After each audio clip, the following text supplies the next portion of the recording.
The Art of War by Sun Tzu, translated by Lionel Giles. Part 12. The Attack by Fire.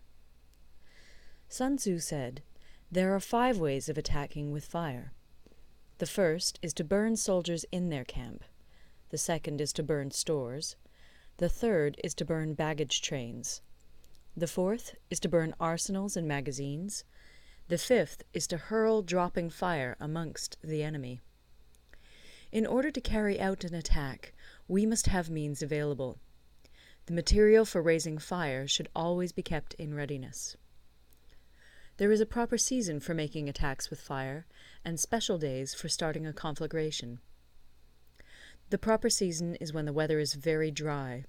The special days are those when the moon is in the constellations of the Sieve, the Wall, the Wing, or the Crossbar, for these 4 are all days of rising wind.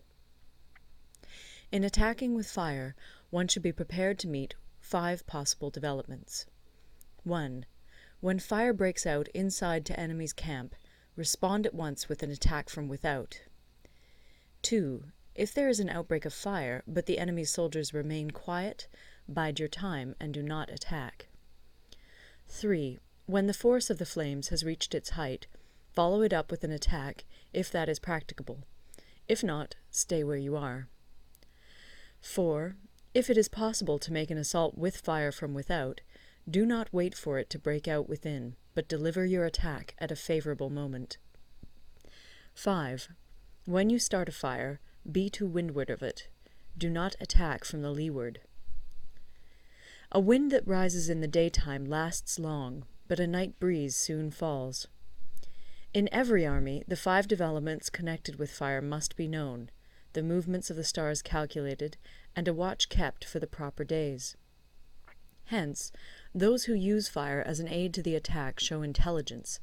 Those who use water as an aid to the attack gain an accession of strength.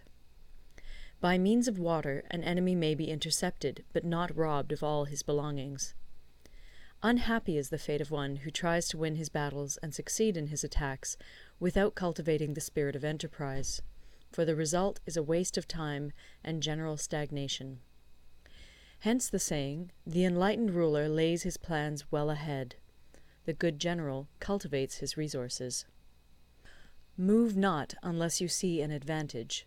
Use not your troops unless there is something to be gained. Fight not unless the position is critical.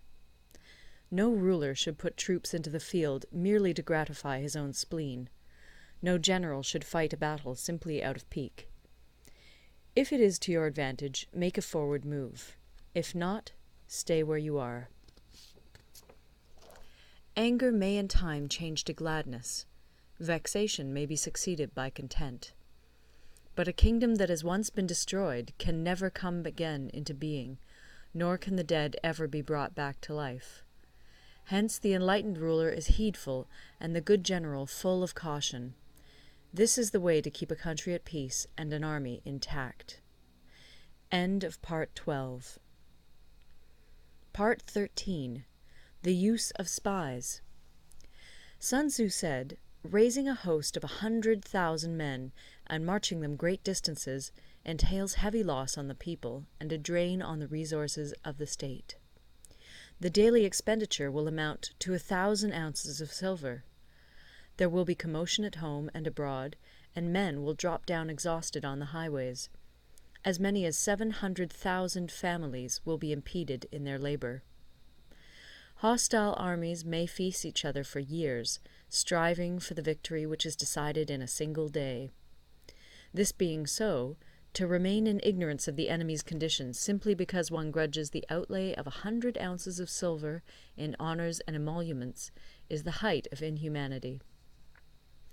One who acts thus is no leader of men, no present help to his sovereign, no master of victory. Thus, what enables the wise sovereign and the good general to strike and conquer and achieve things beyond the reach of ordinary men is foreknowledge. Now, this foreknowledge cannot be elicited from spirits. It cannot be obtained inductively from experience, nor by any deductive calculation. Knowledge of the enemy's dispositions can only be obtained from other men. Hence the use of spies, of whom there are 5 classes. 1. Local spies. 2. Inward spies. 3. Converted spies. 4. Doomed spies. 5. Surviving spies. When these 5 kinds of spy are all at work, none can discover the secret system. This is called divine manipulation of the threads. It is the sovereign's most precious faculty. Having local spies means employing the services of the inhabitants of a district. Having inward spies, making use of officials of the enemy. Having converted spies, getting hold of the enemy's spies and using them for our own purposes. Having doomed spies, doing certain things openly for purposes of deception, and allowing our spies to know of them and report them to the enemy. Surviving spies, finally, are those who bring back news from the enemy's camp. Hence it is that none in the whole army are more intimate relations to be maintained than with spies. None should be more liberally rewarded. In no other business should greater secrecy be preserved. Spies cannot be usefully employed without a certain intuitive sagacity.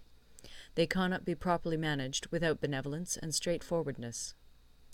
Without subtle ingenuity of mind, one cannot make certain of the truth of their reports. Be subtle, and use your spies for every kind of business. If a secret piece of news is divulged by a spy before the time is ripe, he must be put to death together with the man to whom the secret was told.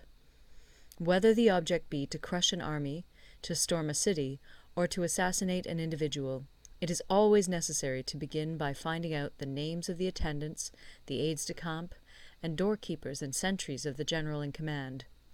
Our spies must be commissioned to ascertain these. The enemy's spies, who have come to spy on us, must be sought out, tempted with bribes, led away, and comfortably housed. Thus they will become converted spies and available for our service. It is through the information brought by the converted spy that we are able to acquire and employ local and inward spies. It is owing to this information again that we can cause the doomed spy to carry false tidings to the enemy. Lastly, it is by this information that the surviving spy can be used on appointed occasions. The end and aim of spying in all its 5 varieties is knowledge of the enemy, and this knowledge can only be derived in the first instance from the converted spy. Hence it is essential that the converted spy be treated with the utmost liberality. Of old, the rise of the Yin dynasty was due to Yi Qi, who had served under the Xia. Likewise, the rise of the Chu dynasty was due to Liu Ya, who had served under the Yin. Hence it is only the enlightened ruler and the wise general who will use the highest intelligence of the army for purposes of spying, and thereby they achieve great results. Spies are a most important element in water, because on them depends an army's ability to move. End of the Art of War.